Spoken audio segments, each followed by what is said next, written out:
నమస్తే. నేటి నా మంచి మాట.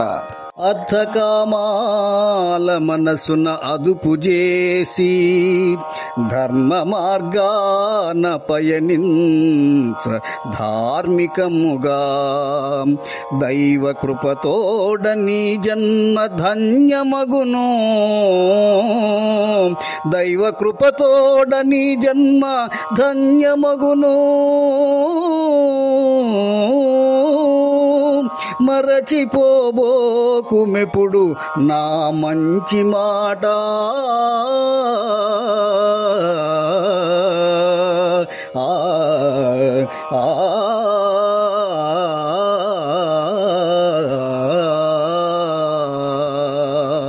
మిత్రులారా, ధర్మ అర్థ కామమోక్షములను చతుర్విధ పురుషార్థాలు అంటారు.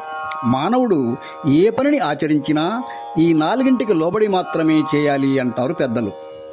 అర్ధకామాలను ధర్మ మార్గం తప్పకుండా మనసును అదుపు చేసుకుంటూ ధార్మిక జీవనం చేయటం వలన దైవకృప సిద్ధించి మోక్ష మార్గం సుగమం అవటంతో నీ జన్మ ధన్యమవుతుంది. కనుక ధర్మ సూక్ష్మం తెలుసుకొని జీవనం చేయటం నేర్చుకోవాలి. మిత్రులారా, నేటితో 100 రోజులు పూర్తి చేసుకున్నది నా మంచి మాట.